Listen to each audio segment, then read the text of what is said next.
Good evening, good people. A great big God bless you to you. Welcome back to another edition of Tuesday's Thought. Well, tonight's subject is waiting to inhale.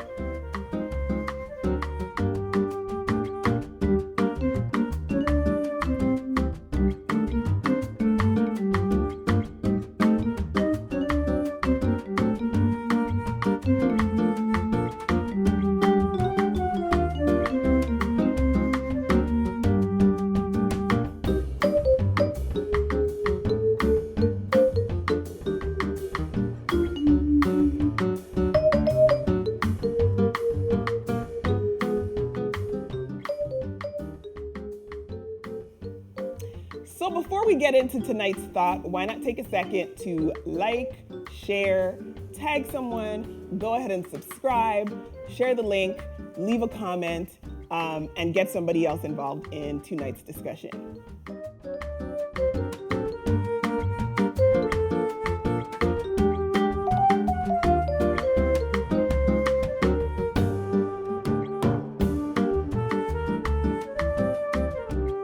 All right.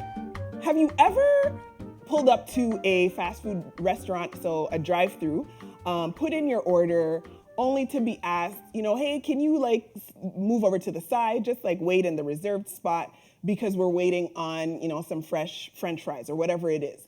They ask you to pull to the side. And in that period of time that you're waiting, even though it may be somewhere between 3 and 5 minutes, it feels like an eternity. Have you ever been there? I'm sure you have.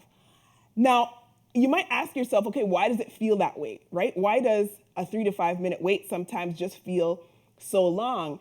And I'm going to submit to you, it is because we now live in what I would call a grab and go society, right? Where everything is at a grab and go pace. We're used to doing everything so quickly, moving so fast through our day, through our life.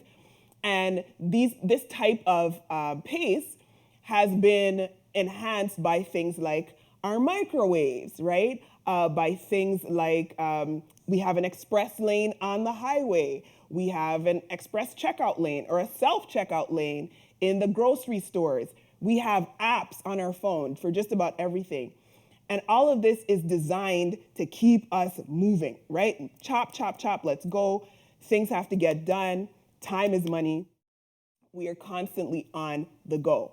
More so since the pandemic hit, and particularly at the beginning, I would suggest that we've certainly seen a definite slowdown in the pace of life, right? Thinking back to the early part of 2020 when it first hit, it's almost as if things came to a grinding halt, right? Worldwide, global. Now we're starting to see, as things begin to kind of normalize, we're starting to see a movement back to our old ways and getting back to the pace that we had pre-pandemic.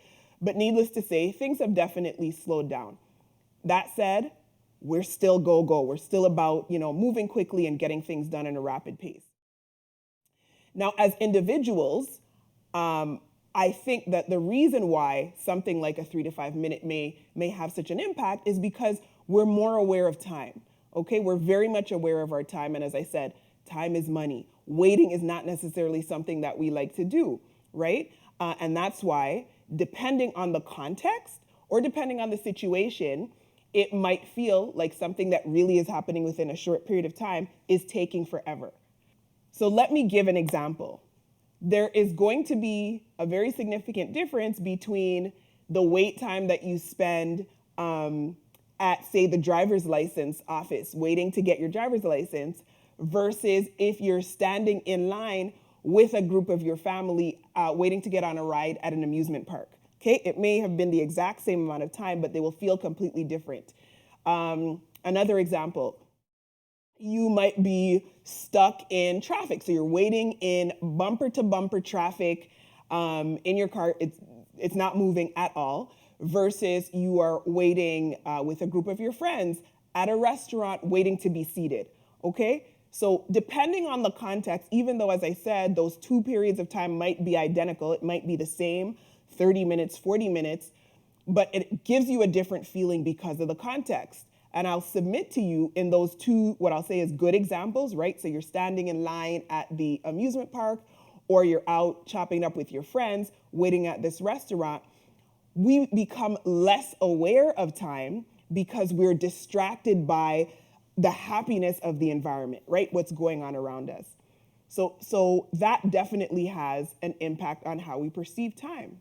Now, when we think about waiting, right? Waiting for anything, especially waiting on things that we didn't anticipate that we were gonna have to wait on, think about how it makes you feel. Like, what emotions do you emit when you're having to wait in that type of a situation? It can be that you begin to feel irritated, or you can feel impatient, you can feel antsy, even annoyed. You certainly can feel flustered or frustrated. These are all things that you might sense in the moment. And of course, the longer you're having to wait is the longer you're gonna feel those emotions of discomfort.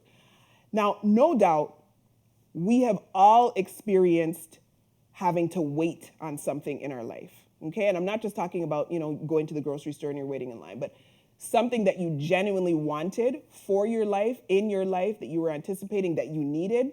We have all had to wait on something. In fact, I dare say, right now in this very moment, every single one who is watching, myself included, we are waiting on something. Now you might ask yourself, okay, well, why? Why am I so confident in that? It's because that's what life consists of, right? Life, as I always say, is really just a series of happenings. And as we move from one happening to the next happening, we end up getting drawn into a different waiting experience. It's just the nature of life. So that then leads me to this next thought, which is about the phrase waiting to exhale. I'm certain most of you have likely heard that phrase, at some point or another, waiting to exhale. And what waiting to exhale really means is essentially giving yourself permission to breathe after you've accomplished something. Generally speaking, that's what the concept of waiting to exhale means. Now, often the exhaling, and of course it's figuratively speaking, it happens when, we've come into our good thing, or we've walked into the season of success. Whatever it is that we were waiting for, we can now look back at the struggling and the hustling and the crying and the praying and the hoping and the waiting. We can look back at that now. We can look back at the grind, and we can take a deep breath. We can let it out, and we can say, finally, the wait is over, right? And I can breathe again. That's how we would describe this notion of waiting to exhale. Many times, that is the approach that we've taken to waiting through that waiting season of whatever it is that we're waiting for, right? We can't wait till we get to it, let this be done, over, can't wait. I'm just staying focused and I want to achieve it. It can't come soon enough, right? That's the approach that we've taken. But I want to challenge that approach tonight. Because in all honesty, what we've done is we've distorted what a waiting process should look like. And so instead of waiting to exhale, we oftentimes end up waiting to inhale. Okay, so of course you want to know what I mean by that. What I mean by waiting to inhale is we oftentimes end up in our waiting season waiting to give ourselves permission to live while we're waiting for what it is that we're waiting for. While we're in that waiting period, we put living on pause, and it's as if we're waiting to be able to inhale, right? So we're so focused on that thing that we're waiting for, we're so focused on what it is that we're missing, that we lose out on all of the good things that are right in front of us.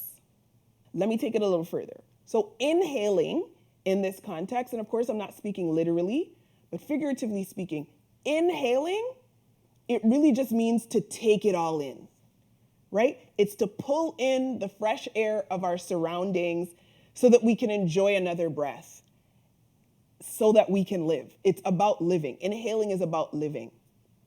But we get so busy scrambling to try to hurry up and get out of our waiting process that we're basically just existing.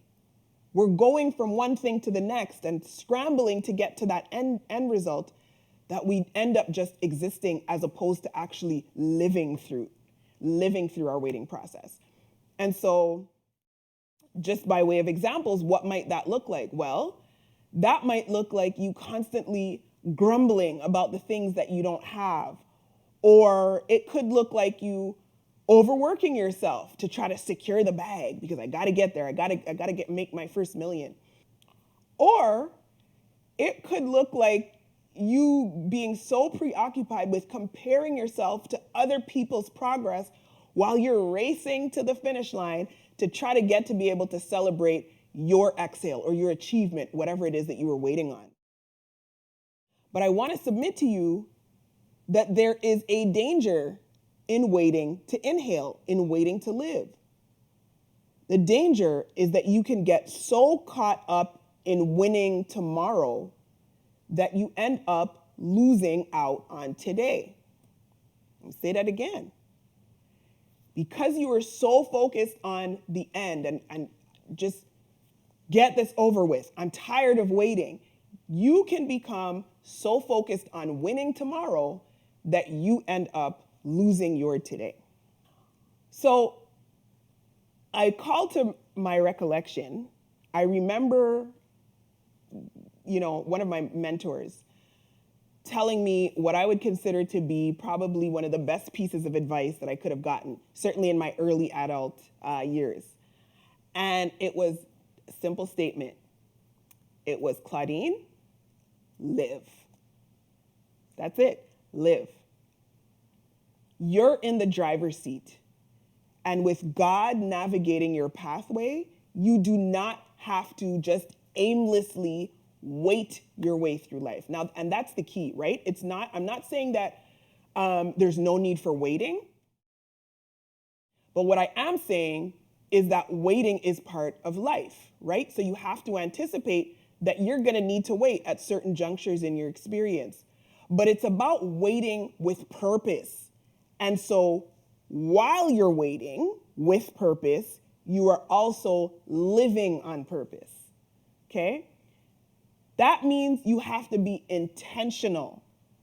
Living requires intentionality, okay? I'm not just talking about passively going through life and waiting on your next big thing.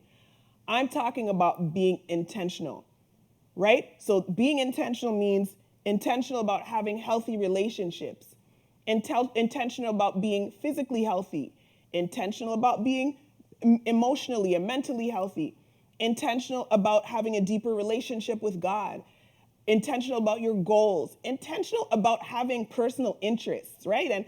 And to those of us in the way, being intentional about having interests outside of just home and church and work, right? Figuring out what your own personal interests are. It's about having good experiences, making good memories. That's what intentional living is, right? We have to seek, while we're in our waiting periods, you need to seek a whole life, okay? Don't put life on hold. Let me say that again. You cannot put life on hold while you are waiting for your next, whatever your next is. You got to live life on purpose. And so I want to look at 4 ways to maximize your wait time so that you're not waiting to inhale, i.e. waiting to live, okay? These 4 things are some pointers that you can jot down and hopefully implement. So the first thing is to be intentional about how you use your wait time. It's so amazing how, depending on what it is that you're waiting for, as I alluded to earlier, 1 minute can either fly by and feel like 10 seconds, or that same 1 minute can feel like it's hours and hours that don't end. Again, depending on what it is that you're involved with, okay? But waiting does not have to be a passive exercise. Stay active, but be constructive with your time while you are waiting. And while we're going through these points, bring to your mind the thing that, or the things, plural, that you're now waiting for. As I said, we all go through waiting periods, and they are recurrent. As you move through life, they are going to be continuous. You're always going to be waiting for something. And so get that thing or things in your mind as we walk through them. So the first one was be intentional about how you use your wait time. The second point is to learn something new.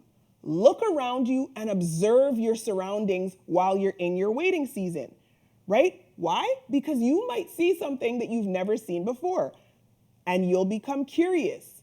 Your curiosity will then lead to your learning, and your learning will then lead to your growth potentially. So let me just put a quick example to that. You could be sitting in traffic, bumper to bumper traffic, there's nowhere to go, but look, lo and behold, you're coming up on an exit ramp. Sometimes this notion of looking around you and observing your surroundings might mean that you take that exit. You're sitting in traffic anyway, take that exit and see if that is an alternate route to get you to where you're trying to get to.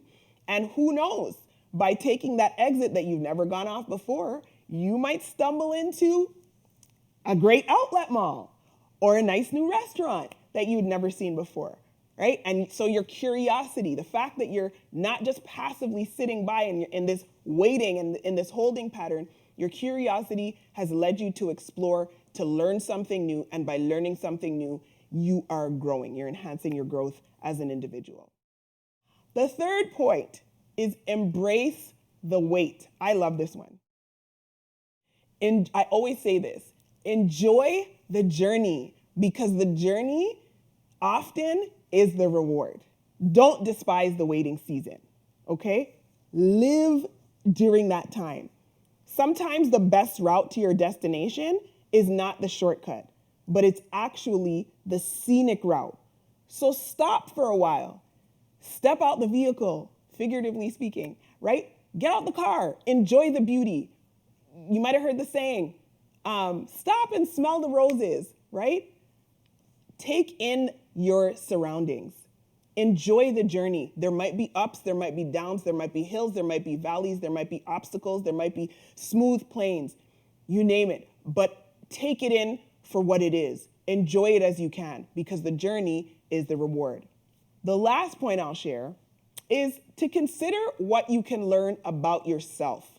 So this is about self-reflection, it's about self-searching, it's about self-discovery. Now, God often uses waiting periods to build our character. On the spiritual side of things, I love this comment that I read by a writer whose name is Pete Wilson. And he said, I quote, "Spiritual transformation doesn't take place when we get what we want. It takes place while we're waiting. It is forged in us while we're waiting, hoping and trusting, even though we have yet to receive what we long for. Spiritual transformation happens in the waiting room." There is such value in the waiting process, but only if we choose to embrace it for what it is. And again, only if we choose to live while we are waiting. Now let's anchor this in some text for tonight. Isaiah chapter 40 and verse 31. Very popular passage of scripture, often quoted. And it simply says, "But they that wait on the Lord shall renew their strength. They shall mount up with wings as eagles. They shall run and not be weary. They shall walk and not faint." So in other words, waiting on, trusting in the Lord, you will be strengthened. By doing so, you will be strengthened. You will be raised up. You'll be elevated, and you will be renewed by him. There is value in the waiting process, but only if we're willing to embrace it. So to conclude this thought tonight, I will leave you with this. I recognize that amongst us all, there are thousands of different things that we could each be waiting for. As I said, everybody's waiting for something. And it literally can be one of any thousands, millions of things. You might be waiting for a spouse or waiting to have children. You might be waiting up on a promotion on your job. You might be waiting for your business to grow. You might be waiting for the down payment to buy your first home.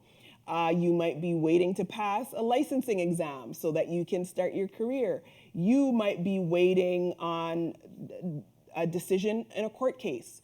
You might be waiting to go on vacation. You might be waiting for the grief of losing a loved one to subside, or you might be waiting for someone's forgiveness, right? Whatever it is, and even just to use those last examples, the waiting process can sometimes bring with it discomfort. It can leave us in an uncomfortable limbo while we're waiting. But I want to encourage you tonight that there is worth to the wait. There is value in the interval. So don't seek to disrupt the downtime, but rest in the peace that only comes in a waiting period. So I'm going to end with this quote. It says, "Don't wait for the ideal moment. Take the moment and make it ideal." No matter what you're waiting on, don't stop living. Let me repeat that. In fact, somebody drop it in the comments. Put it in caps. Don't stop living.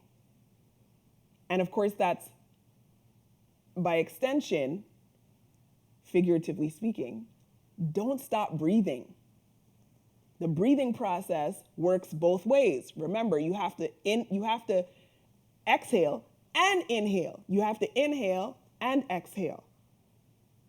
So if I were to ask you, and I'm not asking you to do this, don't do this at home, but if I were to say, everybody just take a deep breath in, it wouldn't be long before you would literally have to let that breath out, okay? And the same thing holds true vice versa.